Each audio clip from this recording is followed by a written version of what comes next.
Hola, hola amigos, ¿cómo están? Espero que todos súper bien. Imagino que todos con la contingencia del coronavirus, pero no es tema para nosotros por hoy. Pronto tal vez tengamos un podcast que nos referamos a eso, pero ahora nos trae en el podcast 2D con nuestro cuarto programa de la segunda temporada un entrevistado de lujo. Hoy tenemos a José Roa, ex director del CERNAC y obviamente también abogado de la Universidad de Chile. ¿Cómo estás, José? Hola, ¿cómo están? Todo bien por acá. Y bueno, también tenemos nuestro panelista fijo, Estefan Larenas. ¿Cómo estás, Estefan? Hola, hola, bien, gracias. Que bueno, mira, vamos a conversar hoy, para el interés de ustedes, sobre los derechos del consumidor, pero en un contexto primero más general en Chile, y obviamente ahí nos va a aportar mucho la visión que tenga José, por su experiencia, por su trayectoria. Y José, comencemos, pues. ¿Cómo es tu visión de los derechos de los consumidores, de este tema? ¿Cómo has visto que ha ido evolucionando en el tiempo, desde tu experiencia en el CERNAC hasta ahora que lo has visto desde fuera, me imagino? Así es. Yo diría que la protección al consumidor tiene un lugar instalado hoy día. O sea, hoy día se habla de protección al consumidor, es una necesidad sentida por la gente y uno ve organismos del Estado que están buscando mayores niveles de protección al consumidor.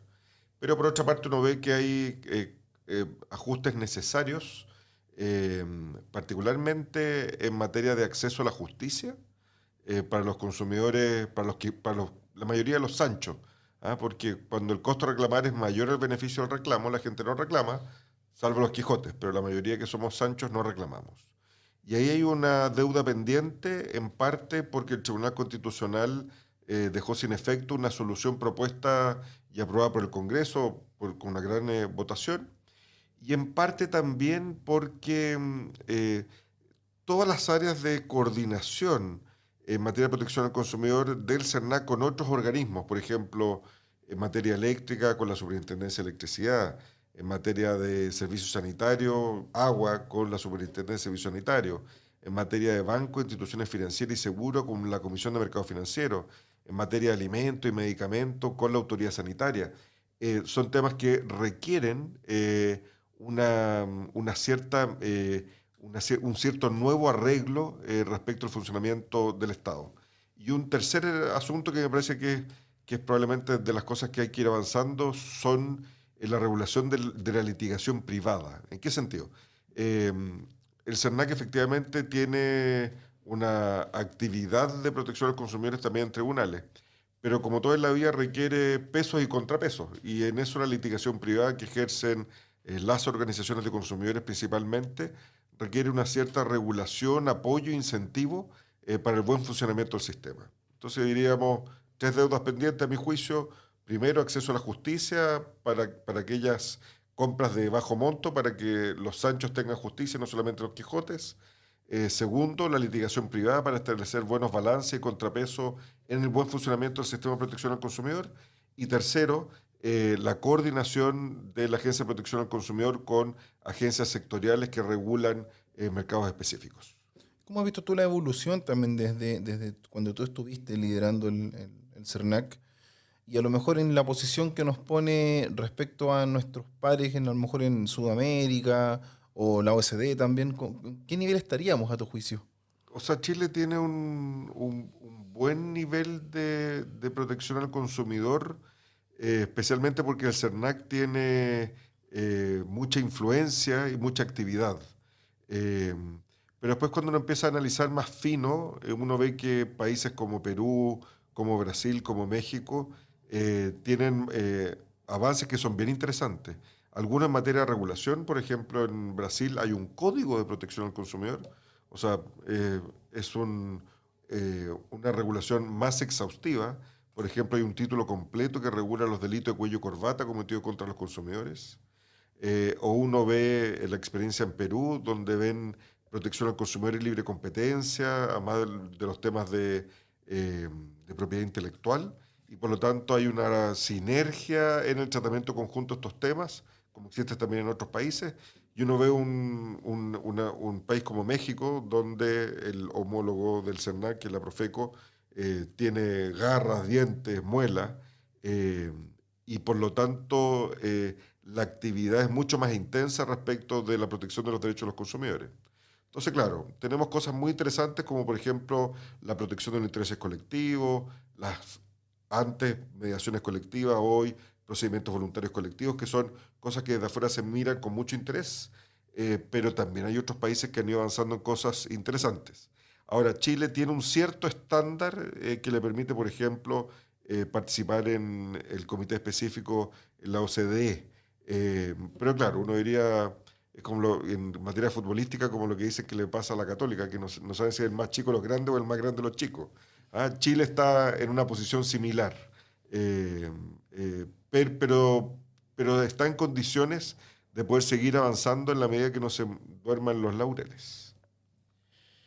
Hola, José. Mira, interesante, tomaste el tema que sigue dando vuelta es el tema de los dientes.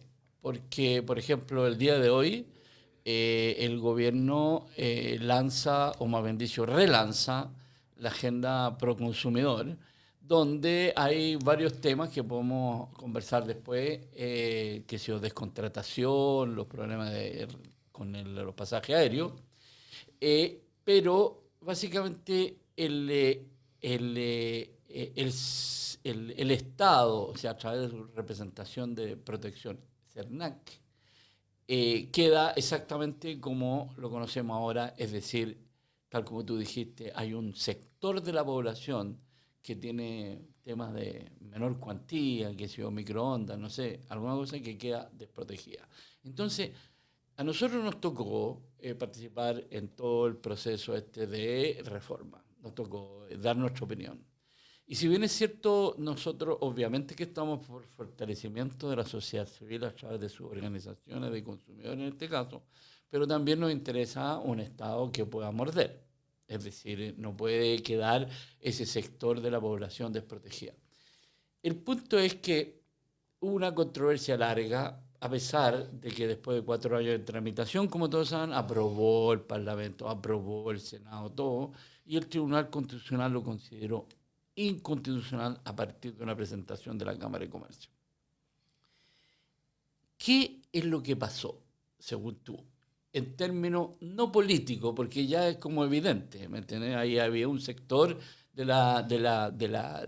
los políticos que estaban en contra. Y sobre todo un sector de los gremios, ¿vale? Fundamentalmente. Pero ¿qué es lo que pasó en términos jurídicos? Porque, ¿sabes qué? Lo que a nosotros nos llamaba poderosamente la atención era que todo el mundo hablaba de ser juez y parte. Y nadie hablaba de cómo resolver el problema. Claro. ¿Ah? Está más enamorado del problema que de la solución. Claro. O sea, al revés, más enamorado de la solución que del problema. A ver, ¿qué es lo que pasó? Primero, la reforma de fortalecimiento del CERNAC quedó coja después del Tribunal Constitucional. Y por lo tanto, los efectos que se esperaban en materia de protección de los derechos de los consumidores no van a ser los esperados porque una parte significativa de la reforma quedó fuera de la ley por inconstitucional. Lo que se propuso cumplía los estándares históricos exigidos por el Tribunal Constitucional, pero el Tribunal Constitucional innovó y cambió su criterio histórico y por lo tanto esto, que hasta antes de eso era perfectamente constitucional, devino en inconstitucional. Es decir, este era un problema que antes tenía soluciones, murallas chinas principalmente, bueno, regímenes de recursos para que la última palabra no la tuviese el CERNAC, sino que los tribunales de justicia, y eso antes había funcionado adecuadamente. Bueno, el tribunal cambió de opinión y esto devino en inconstitucional. Y por lo tanto, la pregunta es, si una reforma quedó coja, la pregunta es cuál es la muleta, o cuál es la prótesis, o cuál es el bastón, el aditamento necesario para que esto dé los resultados que se esperan. Y lo que yo diría es que esto requiere dos miradas complementarias. Una, efectivamente, el Estado tiene un rol en materia de protección al consumidor, de manera que la ley no solamente exista en el Congreso, ¿cierto?, sino que también exista en la vida de los consumidores. Y eso supone lo que en otros países o en inglés se denomina el enforcement, que es el conjunto de condiciones que aseguran que la ley se cumple. Y en eso nosotros tenemos una deuda. Eso requiere ciertas competencias adicionales por el lado del CERNAC, a mi juicio sí, pero también requiere por el lado de la sociedad civil de ciertos incentivos para la litigación privada. ¿Por qué? Porque si bien nosotros depositamos nuestra confianza en los organismos del Estado, esto siempre hay que pensarlo en el peor escenario, ¿cierto? Uno diría en el peor gobierno democrático posible. Un gobierno que no sea empático, que sea indolente con los abusos de protección al consumidor, probablemente no daría los resultados que nosotros esperamos. Y en ese caso, si la litigación privada, liderada especialmente por las organizaciones de consumidores, tiene competencias necesarias, capaz de hacer un contrapeso a un gobierno de turno, al peor gobierno de turno posible. Y esto establece incentivos, equilibrios, y el resultado final es adecuado. Porque si el Estado no se pone las pilas, bueno, hay un espacio que es llenado por las organizaciones de consumidores. Y por el contrario, si el Estado se pone las pilas, las organizaciones de consumidores se pueden dedicar a otros temas que están más en la frontera, a nuevos temas de protección al consumidor. Por lo tanto, yo, claro, vamos a leer con atención lo que se proponga, pero creo que esto tiene que tener, esta mesa tiene al menos dos patas. Una es mirando al CERNAC y al Estado en particular, y otra es mirando la litigación privada, que es, en el fondo, que es dirigida, que es liderada por las propias organizaciones de consumidores. Sí, mira, eso de la litigación privada es súper importante. Nuestra experiencia en eso ha sido, digamos, bastante, ha sido muy rica en experiencia, pero muy pobre en resultados, ya que no existen estímulos. Así como tú dices, no existen estímulos. Entonces, más allá de hablar lo que nosotros como organización hemos vivido, el punto es cómo poder resolver esto. Sí. ¿Cómo hoy día, porque el escenario de hoy ya está claro, ¿me entendéis? Como se dice, pasó la vieja. Estamos hoy día en una situación donde mucha gente no tiene acceso a la justicia. Y el costo del litigio es, o sea, estamos hablando, para que se entienda, la persona que va porque le salió mal un microondas y viene la empresa con 3 abogados. Y listo, se acabó. Sí. O una notificación en un juzgado policial local puede costar 25, 30 mil pesos. Y claro, si el hervidor costó 20, la verdad es que sale más caro el remedio que la enfermedad. exactamente. Entonces esa gente queda desprotegida. Y ahí está el tema que tal vez más importante para nosotros socialmente hablando y políticamente en términos de que cuando la gente se siente que la institucionalidad no lo protege, no cree. Se Así acaba la fe, la confianza en las instituciones, porque es. una institución que diera hacer justicia no la hace. Y es el peor de los escenarios. O sea, nosotros requerimos una agencia de protección al consumidor, un CERNAC, que sea legítimo. Y la legitimidad se da en gran medida por la pertinencia de sus propias actuaciones.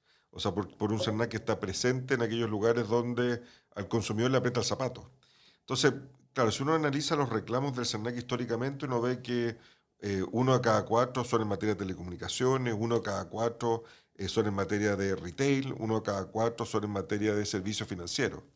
Pero si uno ve que esto a través del tiempo se mantiene, uno puede tener un cierto juicio crítico. Y uno dice, ¿es posible que las empresas tropiecen una y otra vez de nuevo con la misma piedra? ¿Es razonable que el CERNAC reciba una y otra vez un reclamo contra el retail por garantía legal, garantía legal, garantía legal, garantía legal? ¿Hay un aprendizaje por el lado de la industria o en los hechos se está transformando el CERNAC en una suerte de servicio de atención al cliente externalizado por parte de la gran industria? Ese evidentemente sería un escenario que no sería aceptable. ¿Qué es lo que uno debería esperar a propósito de la confianza y la legitimidad? Es que la confianza y la legitimidad no solamente se exigía al Estado, sino que también al privado. Porque los consumidores también depositan su confianza en las empresas y en sus marcas cuando deciden comprar en una empresa y no en otra.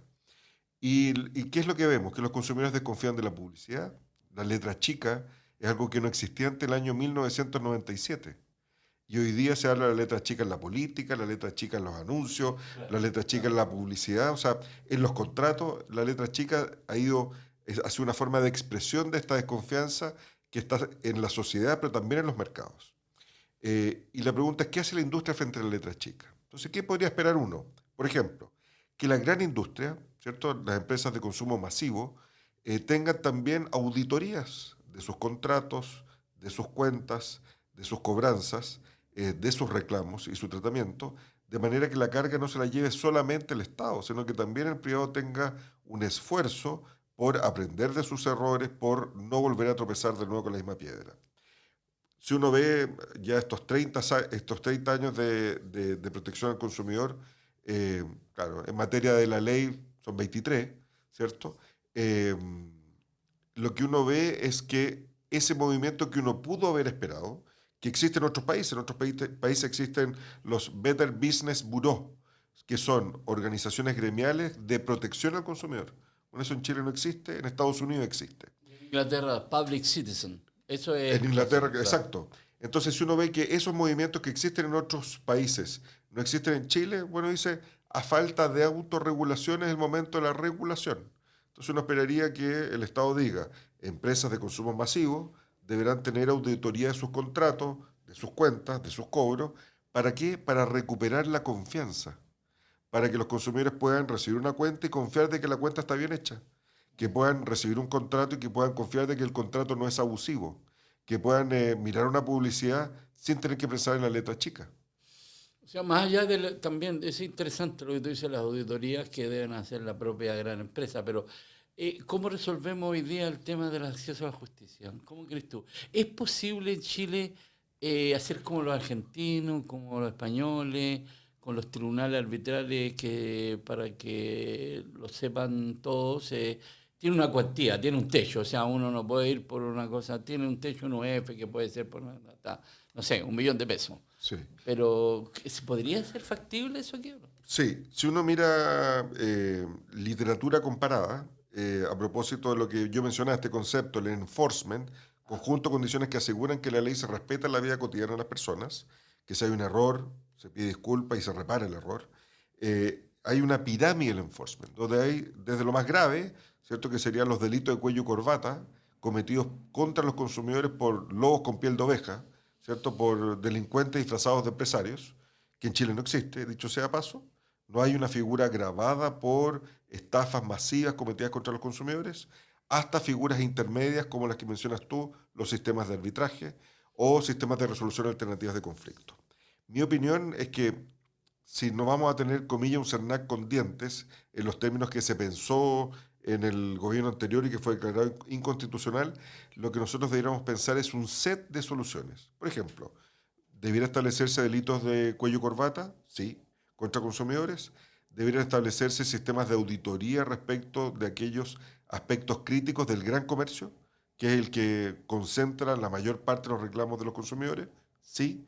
Debiéramos tener sistemas de resolución alternativa de conflictos como los sistemas de arbitrajes, que puede ser tripartito, donde se entregue una cierta institucionalidad y confianza respecto a sus soluciones, pero también debiéramos pensar en incentivos a la litigación privada en un sentido más amplio.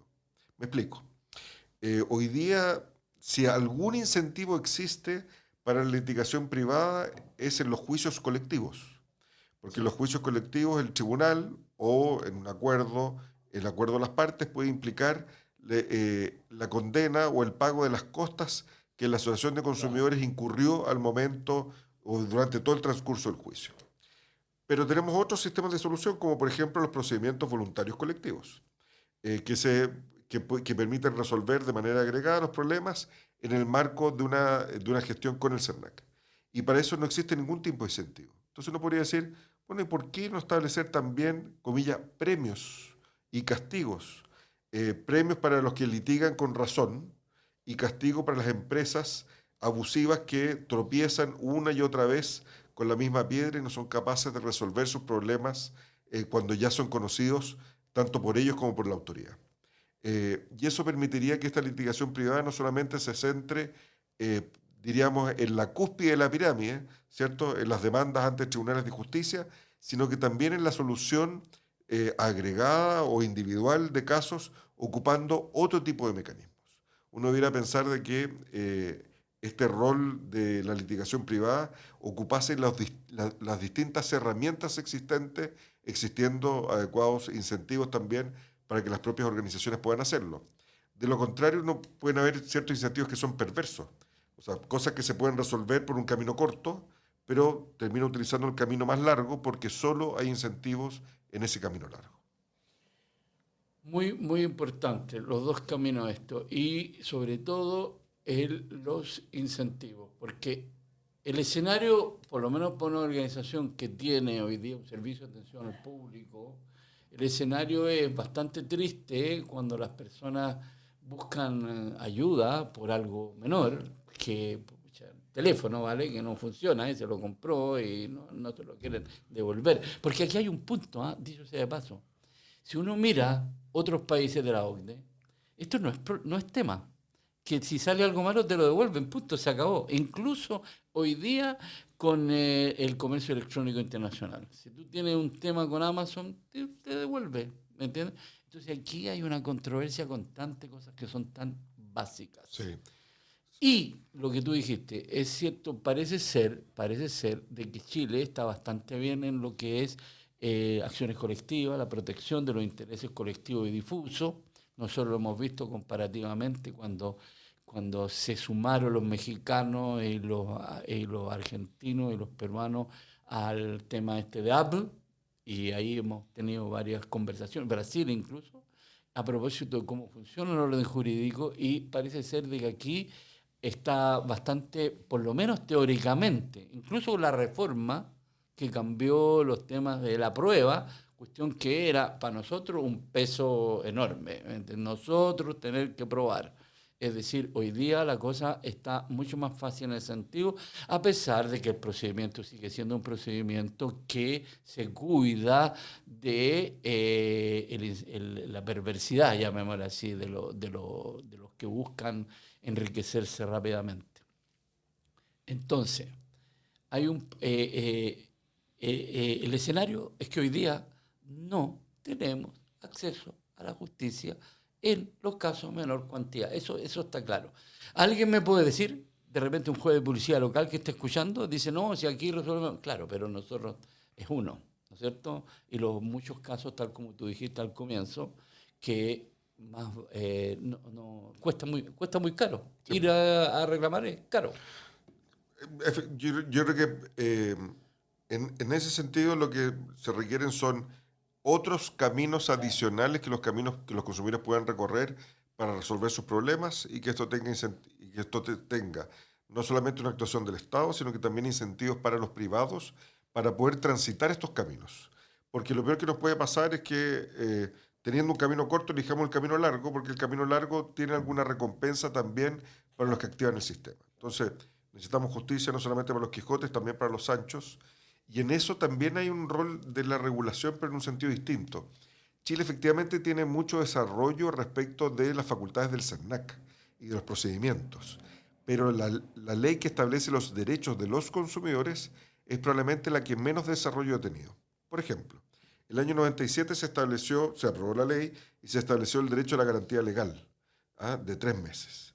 Y si uno mira lo que ha pasado en otros países, en España, en la Unión Europea, ese derecho legal de garantía ha ido evolucionando con plazos mucho mayores, con plazos diferenciados dependiendo incluso del tipo de bien de que se trate. Entonces, yo diría, una vez resuelto, o tal vez deberíamos caminar y mascar chicle, deberíamos no solamente caminar en el acceso a la justicia y los déficits de enforcement, de cumplimiento de la vida real de las personas de la ley, también deberíamos avanzar respecto a los derechos que tienen los consumidores, porque el tiempo ha transcurrido y estos no han sido actualizados a los niveles en que existen en otros países. Y uno dirá, bueno, ¿y esto por qué? Yo diría que hay 2 razones. Primero, porque Chile también, su ingreso per cápita, ¿cierto? O sea, ha crecido, se ha más que quintuplicado durante el desarrollo de la ley del consumidor. Pero los derechos no han ido así de la mano. Exacto. Y lo segundo es que quien vende afuera vende con más derechos que los que se venden en Chile. Entonces eso no tiene mucha racionalidad. ¿Por qué si si el mismo automóvil, el mismo celular, se vende en un país de la Unión Europea, tiene más derechos, y en el caso de Chile tiene menores derechos, siendo el mismo producto? Eso la verdad es que no tiene una justificación lógica. Me gustaría entonces, después de la pausa, Carlos, que pudiéramos conversar un poco también de la contingencia, es decir, qué pasa con todos estos temas de la devolución, ¿no es cierto? Sí, efectivamente. La cancelación. Y también me gustaría que conversaron un poco acerca de los derechos de los consumidores en la Constitución. Sí, Algo sí. que alguna vez conversamos acá. Nos vamos a tocar, así que ahora amigos vamos a ir a nuestra pausa musical y volvemos con el segundo bloque con José Roa. Así que nos vemos.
Hola amigos, ¿cómo están? Hemos vuelto de nuestra pausa musical y quería recordarles que nos pueden escuchar en Spotify, iBooks, SoundCloud y también próximamente en YouTube, donde también nos podrán ver, porque vamos a tener transmisión también online con imágenes. Volvemos con José Roa, exdirector del CERNAC, y te tengo una pregunta que yo creo que mucha gente va a estar interesada, que es la cancelación o postergación de Lollapalooza. ¿Qué pasa con los miles de personas que pagaron su entrada, que no es barata, y que pronto van a empezar a llegar consultas como una avalancha de ver el tema de la devolución? ¿Qué sucede en ese caso? Bueno, el consumidor no tiene que pagar los platos rotos, básicamente. Y por lo tanto, sí, habrá que distinguir entre la reprogramación y la cancelación, ¿cierto? En el sentido siguiente, si se cancela y se dice, bueno, este evento que está programado ya no va, en ese caso hay que devolver todo el dinero a los consumidores, incluidos los costos de acceso, en este caso que cobran las tiqueteras. Eh, vaya que la etiquetera haya prestado su servicio, lo que es claro es que el consumidor no tiene que pagar los platos rotos y por lo tanto eso forma parte de la devolución que la ley exige respecto de los propios consumidores. Y hay, bueno, ciertos desacuerdos, a la industria no le gustó mucho lo que dice la ley, pero la ley es la ley y si no lo resuelven de cara a los consumidores será de cara a los tribunales y hay juicios también en esta materia. Lo segundo es cuando se trata de reprogramaciones. En el caso de las reprogramaciones, la verdad es que hay dos soluciones. Uno es que el consumidor le parezca adecuada la reprogramación, es decir, que esté en condiciones de poder asistir al espectáculo en este nuevo, en esta nueva programación. Pero también existe la hipótesis de que el consumidor no puede asistir en esta nueva fecha. Puede ser consumidores que tenían programado un viaje desde el extranjero a Chile para venir a este evento musical u otro, o porque simplemente tienen otro compromiso que hace imposible que ellos puedan asistir. Y en ese caso, nuevamente, el consumidor tiene derecho a la devolución de los montos pagados, lo que incluye también el total de los gastos que haya realizado el consumidor, lo que incluye también los gastos cobrados por la propia etiquetera cuando así sucede. ¿Se puede deducir, perdona, fuerza mayor? Es que, a ver, son cosas distintas, porque el caso fortuito, fuerza mayor, primero tiene que ser imprevisible, o sea, tiene un conjunto de requisitos legales, y el que tenga ese conjunto de requisitos legales, la consecuencia que de ello se deriva no es que el consumidor pierda todos sus derechos, sino que más bien es la empresa la que puede justificar la reprogramación sin que la reprogramación sea infracción. Me explico. Si una empresa dice voy a hacer un recetario el día 15 y producto de un acto de la autoridad o de una sugerencia de la autoridad se reprograma, la reprogramación en sí no es una infracción a la ley del consumidor. Pero si la empresa propone una cierta fecha y lo reprograma porque sí, esa reprogramación es una infracción.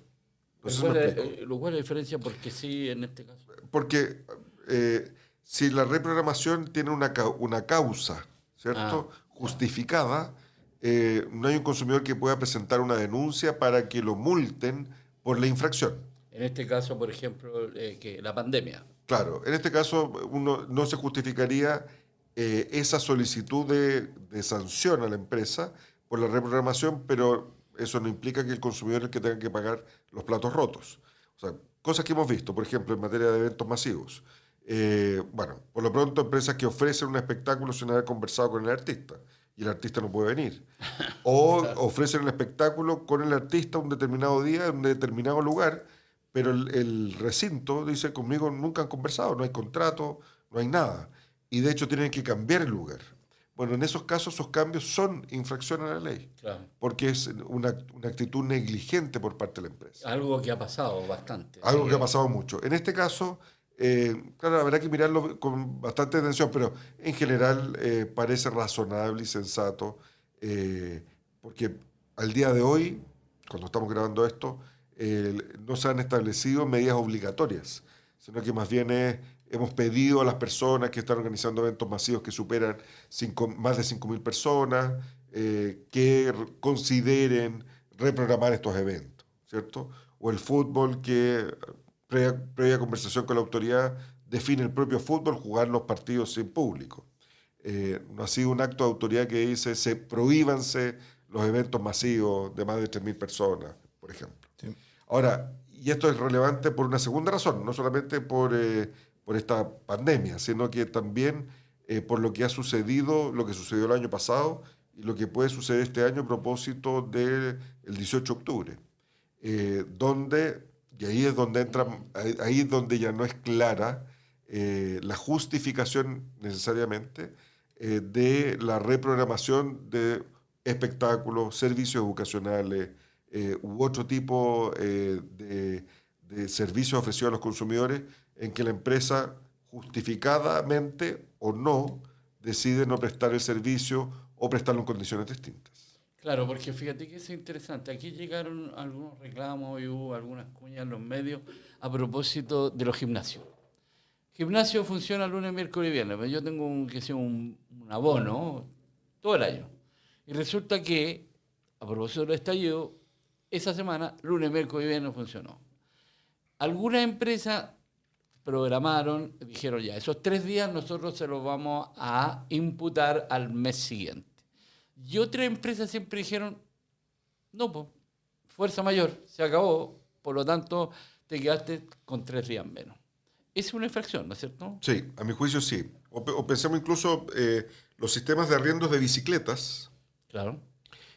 algunos de ellos, o sea, yo diría ambos, han cambiado sus condiciones de prestación de servicio a los consumidores.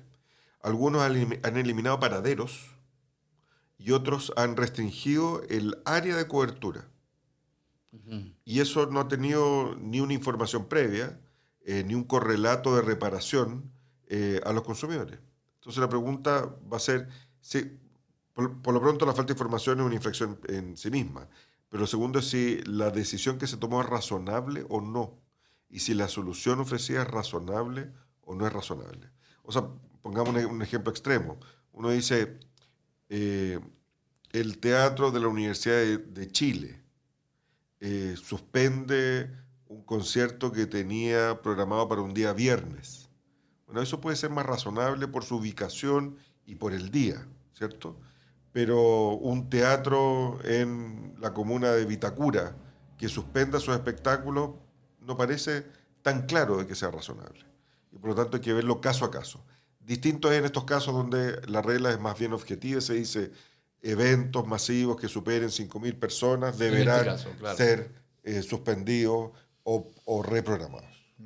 Me surgen 3 preguntas respecto al Lola y a lo mejor pueden ser un poco rebuscadas, pero créeme que cuando nosotros recibimos dudas de la gente, a veces llegan unas que deben ser casos muy, muy particulares.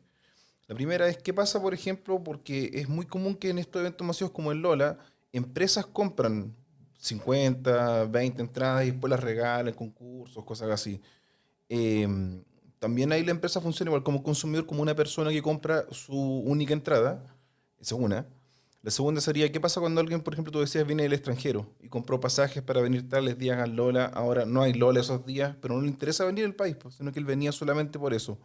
¿Quién se hace responsable de esos pasajes? Porque la aerolínea bien podría decir, yo no tengo ningún problema, tengo el vuelo el mismo día, eso ya es problema tuyo. Y lo último es cuando si se decretan la devolución de la plata. ¿Tiene algún plazo eso? ¿O la empresa bien podría decirme te la devuelvo en 6 meses más porque tengo temas de caja y no a lo mejor en 2 semanas más? No sé, ¿hay algo ahí que lo pueda establecer? Sí. Vamos de atrás para adelante.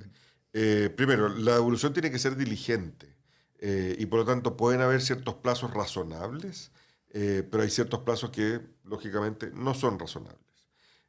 Si el pago fue hecho, por ejemplo, con una tarjeta de crédito, es razonable que la devolución se exprese en el ciclo de pago siguiente, como sucede en general con las devoluciones en las tarjetas de pago. Si se trata de un pago hecho al contado, lo que uno esperaría es que esto fuera hecho al contado. Si fuera una tarjeta de débito, se esperaría que el depósito fuese automático en la propia cuenta. Entonces, el proveedor tiene que ser diligente y habrá que diferenciar medio de pago por medio de pago para poder ver qué condiciones sí son razonables y cuáles no son razonables. Es una primera cuestión. Segunda, el consumidor tiene derecho a la indemnización de todo daño. Ahora, el daño hay que acreditarlo, por supuesto, pero tiene derecho a la indemnización de todo daño. Y claro, es posible que un consumidor de fuera de Santiago haya comprado un pasaje, haya arrendado un hotel, y eso sea parte del daño en el caso de la reprogramación. Claro, en esos casos uno podrá mirar también, ¿es el pago del 100% o el pago más bien de la multa que tiene que pagar con la línea aérea por la reprogramación del ticket? ¿Es la multa que tiene que pagar con el hotel por la reprogramación y no el costo completo? Pero en general el objetivo es que el consumidor no sufra daño producto de esta decisión que no le compete a él. Y tercero, respecto a las empresas, es bueno recordarle que hay una ley que se llama el Estatuto PYME, que son para las empresas de menor tamaño, que le entregan todos los derechos que la ley del consumidor le entrega a los consumidores a las empresas de menor tamaño, con una excepción, el CERNAC. Es decir, tiene derecho legal de garantía, tiene derecho a ir al juzgado de policía local, sí, tiene derecho incluso a presentar juicios colectivos, pero no tiene derecho ni a reclamar al CERNAC ni a solicitar su intervención. Y las empresas de mayor tamaño son es fácil que facturen menos de $1 millón, aunque ahora el valor del dólar puede distorsionar un poco esta aritmética, pero en general $1 millón. Mira, Anuales. estamos en un momento en Chile donde, independientemente de la posición de las personas, vamos a decir de que o la Constitución se hace o de nuevo o se reforma. Pero no vamos a tener la misma. Eso más o menos está claro, hay consenso político. Del punto de vista de los derechos consumidores, nosotros hemos tenido aquí a una constitucionalista en otro podcast y hemos tratado de enlazarlo con lo que sucede en otras partes de América Latina. Básicamente, por lo menos lo que yo más conozco es Brasil, Argentina, Perú. Dos de los derechos del consumidor están consagrados en la Constitución. Entonces la pregunta mía es, y que le hicimos esa vez a la persona que estaba al otro lado de la línea, ¿para qué sirve? ¿Nos sirve o no nos sirve? Hay ejemplos, por ejemplo, después de la guerra, las conversaciones de paz entre la guerrilla y el gobierno y los mediadores en El Salvador, fue que los derechos consumidores estuvieran consagrados. Ahora, mucho no ha cambiado, ¿eh? Por lo menos los amigos de El Salvador nos cuentan que es una brega constante para hacer valer los derechos. Entonces, ¿para qué sirven? ¿Para qué sirve esto? ¿Está relacionado con algo que tú mencionaste antes de la pausa, con el Código de Defensa del Consumidor? ¿Y qué es lo que el Código de Defensa del Consumidor nos ayudaría a esto, a lo que hablamos antes de la pausa, a poder facilitar el acceso a la justicia? Sí. A ver, varias cosas. Uno, un comentario tal vez lateral, pero lo que se vota en este plebiscito es mantener la Constitución o cambiarla, ¿cierto? Más allá de que quienes dicen vote rechazo se comprometan a modificarla. Pero lo que se vota en el voto es o se cambia la Constitución y se hace entre todos de nuevo, o se mantiene la Constitución. Sí, pero que dicen que vamos a mantenerla, prometen que la van a reformar. Sí. La casa, digamos, tú sabes, los spots que hay, que yo arreglo, digamos, la cañería que está mala, no sé. No, yo diría ver para creer, porque hay cosas que son demasiado buenas para ser verdad. Claro. Por eso diría, eso es lo que se vota. Lo otro es una promesa. Pero las promesas a veces se cumplen y a veces no se cumplen. Como en el consumidor. Exacto. Entonces yo me iría sobre seguro en ese sentido. Si queremos una constitución nueva, entonces hay que aprobar para construir una constitución nueva entre todos y todas. ¿Y esta constitución puede contener los derechos de los consumidores? La respuesta es sí. A ver, aquí hay varias cosas interesantes. Primero, una primera afirmación es: los derechos de los consumidores son expresión de los derechos económicos, sociales y culturales. Es decir, son expresión de los derechos humanos. Por lo tanto, uno podría decir que, en cierto modo, a propósito de los tratados internacionales que ha suscrito Chile en materia de derechos humanos y de su respeto establecido en la propia Constitución, ya hay una cierta obligación del Estado de Chile de respetar los derechos de los consumidores en cuanto a expresión de derechos económicos, sociales y culturales. Es una primera aseveración. La segunda es que, y por lo tanto sería muy consistente, que estos derechos, así como está el derecho a la vida, también estuviese el derecho al medio ambiente, a la casa común o la protección de los derechos de los consumidores. La segunda pregunta es: ¿para qué sirve esto? Y la verdad es que yo diría que tiene algunas condiciones, pero algunas utilidades per se. Una primera utilidad per se tiene un efecto simbólico, que es la importancia de los derechos de los consumidores. Tiene un segundo efecto respecto del Tribunal Constitucional, porque el respeto a los derechos de los consumidores se aplica a todos los órganos del Estado y por lo tanto no solamente es tarea del Ejecutivo a través del CERNAC o del Legislativo a través de la regulación, sino que también cuando se vigile, por ejemplo, las inconstitucionalidades, es posible, dependiendo cómo se redacte, por cierto, esta garantía de protección al consumidor, que ciertos proyectos que puedan ser aprobados por el Congreso puedan devenir en inconstitucionales por no respetar esta garantía. Y un tercer efecto, que sí tiene un supuesto, es el siguiente, que así como hoy se protege, por ejemplo, el derecho de propiedad a través de los recursos de protección. El día de mañana se podría proteger los derechos de los consumidores a través de un recurso de protección, en la medida que esta nueva constitución establezca que esta garantía está cubierta por el recurso de protección, es decir, que existan mecanismos de justiciabilidad, en este caso de la garantía de protección al consumidor. Ahora, si uno mira ya con más detalle cuál podría ser este contenido, no solamente va de la mano de la protección de los derechos de los consumidores, sino que también hay ciertos derechos que usualmente aparecen en las constituciones que sí tienen que ver con la protección al consumidor. Cuando se habla del derecho a la alimentación, cuando se habla del derecho a la vivienda digna, cuando se habla del derecho a la educación, cuando se habla del derecho a la salud, Medio ambiente. cuando se habla de ciertas temáticas vinculadas con el medio ambiente, todos estos tienen también una cara vinculada con la protección al consumidor. Cada uno de ellos tiene su propia fisionomía, pero sin lugar a dudas la compra de una vivienda es también un tema de protección al consumidor.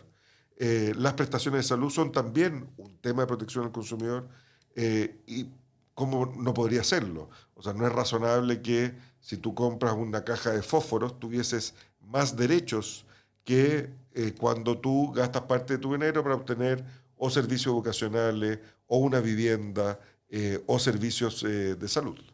Y por lo tanto, uno diría, habrá que mirar en, en este desarrollo constitucional no solamente la línea que diga protección al consumidor, sino que también las otras líneas que dicen algo relativo a la protección del consumidor para estos tres efectos: el simbólico, las eventuales inconstitucionalidades de determinadas regulaciones y la justiciabilidad de cada una de estas garantías. Ahora, la justiciabilidad que tú llamas, aquí estamos hablando de, a ver, yo puedo presentar un recurso de protección porque me están vulnerando mis derechos.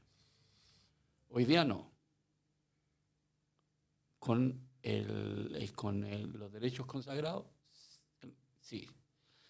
Pero para eso también necesitamos un mecanismo, es decir, una sociedad civil más empoderada.